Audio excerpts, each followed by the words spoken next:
1 साल से कारोबार बंद है मुंबई का, पूरे देश का समझो बंद है। और फिर कोरोना थोड़ा बढ़ना शुरू हो गया और फिर मुख्यमंत्री जी सोच रहे हैं कि थोड़ा कुछ लॉकडाउन लगाएं। अगर लॉकडाउन फिर लग गया तो गरीब बेचारा जो रोज कमाता है, रोज खाता है, वो क्या खाएगा? रिक्शे वाला, फोनचे वाला, मजदूरी करने वाला, चाय की दुकान वाला कैसे चलाएगा? शर्म नहीं आई?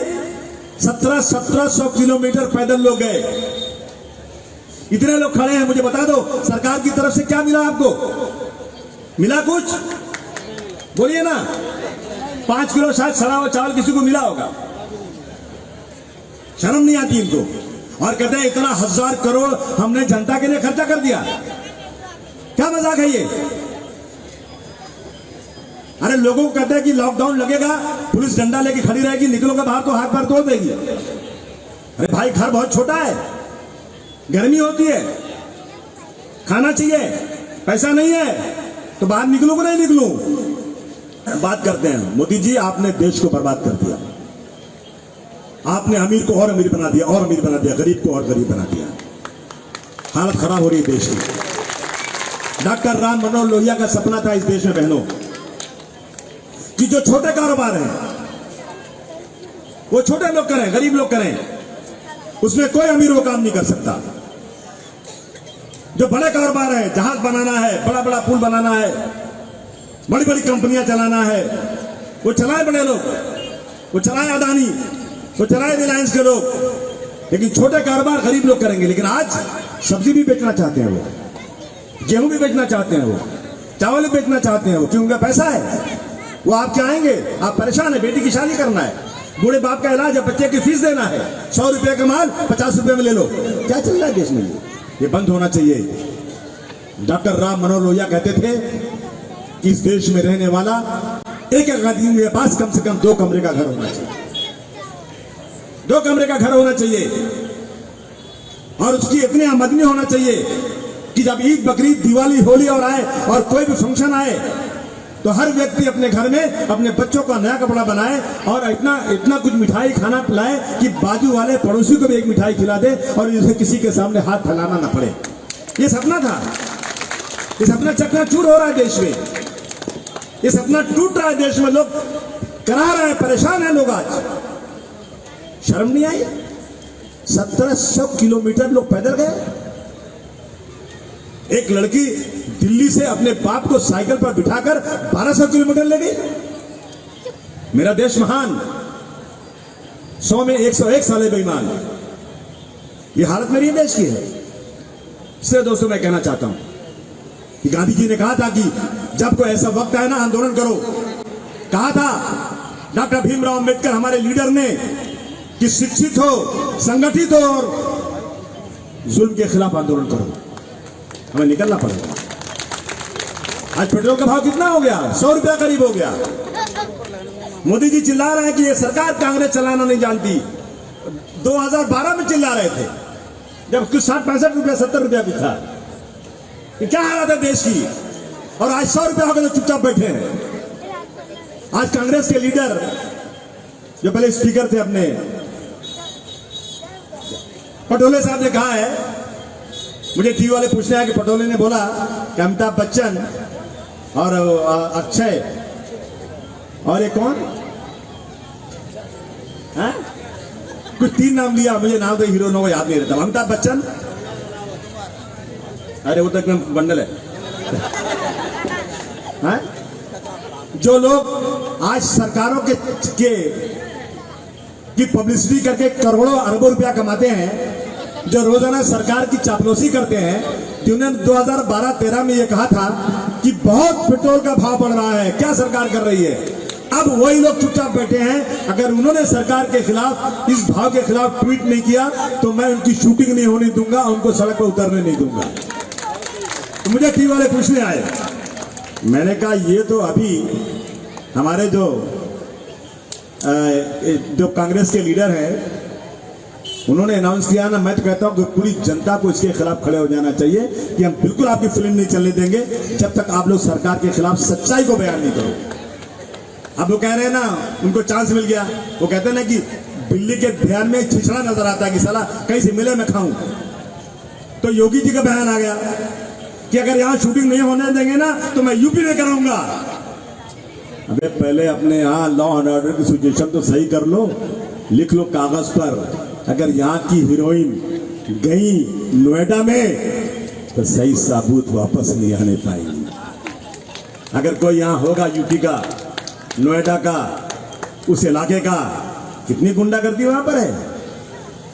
चलती आदमियों को उठा लेते हैं, 2 4 6 मर्डर तो ऐसा करते हैं जैसे लगता है कि किसी चिड़िया को मार रहे हैं।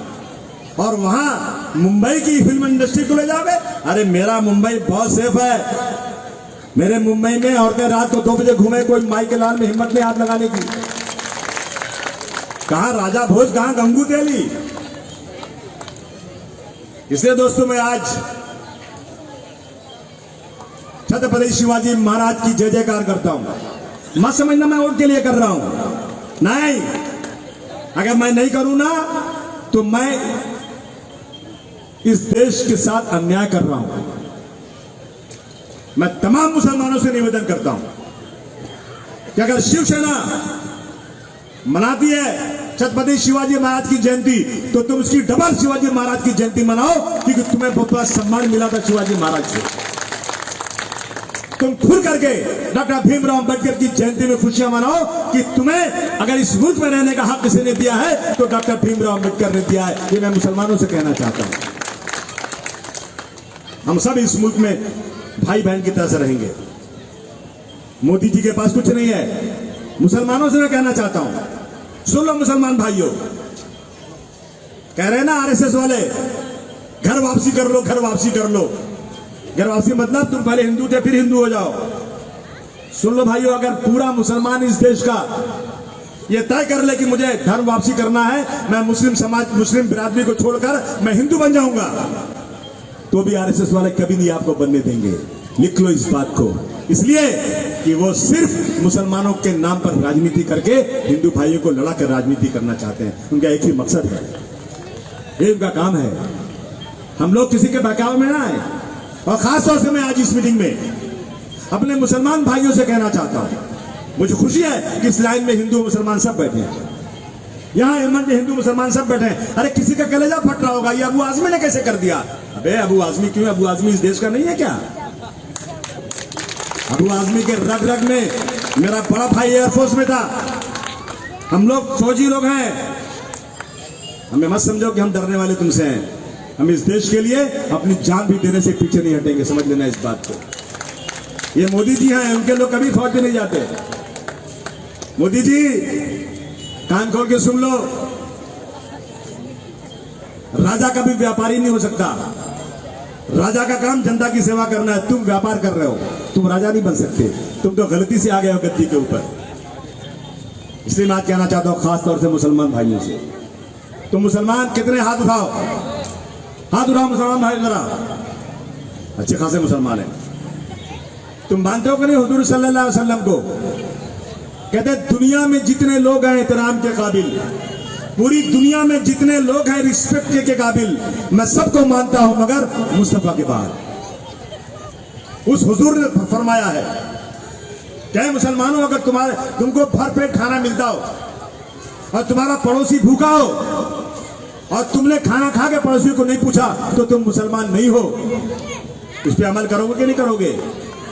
बोलो मुसलमानों, अमल करोगे कि नहीं करोगे? चिल्ला के बोलो। और आधी रात को अगर किसी भाई को खून की जरूरत पड़ जाएगी ना तो कहना कि भाई तुम अपने भाइयों को दूर रखो, मैं हुजूर सल्लल्लाहु अलैहि वसल्लम का उम्मती हूं, मैं पहले अपने बदन का खून देकर तमाम हिंदू भाइयों की सेवा करूंगा, उसके बाद चैन से बैठूंगा। ये मैं आपको दिल से बोल रहा हूं, जबान से नहीं। ये मैं वोट के लिए नहीं बोल रहा हूं। अबू आसिम को वोट की कोई फिक्र ही नहीं है। मैं जीतूं या हारूं कोई फर्क नहीं पड़ता, लेकिन मैं वसूल पर चलने वाला इंसान हूं। मैंने आज तक राजनीति में 1 रुपया कमाया नहीं, 1 रुपया किससे लेता नहीं मैं, लेकिन मैं ये काम सिर्फ सेवा के लिए करता हूं। मेरा देश एक खूबसूरत दुल्हन है जिसकी 2 सुंदर आंखें हैं, एक हिंदू और एक मुसलमान। अगर एक आंख भी खराब हो गई, एक आंख भी खराब हो गई, फूट गई, तो मेरा देश सुंदर नहीं होगा, मेरा देश बदसूरत हो जाएगा। मैं दोनों को हिफाजत करना, दोनों आंखों की, हिंदू और मुसलमान दोनों की हिफाजत कर रहा है। हमें एक दूसरे से मिलकर रहना है। इसलिए आपके बीच में आया हूं, आपको बहुत बधाई देने के लिए, बहुत मुबारकबाद देने के लिए कि मेरे महाराष्ट्र की सरजमीन कितनी ऊंची सरजमीन है, जहां छत्रपति शिवाजी महाराज जैसे आलिशान नेता बादशाह राजा थे। यहां पर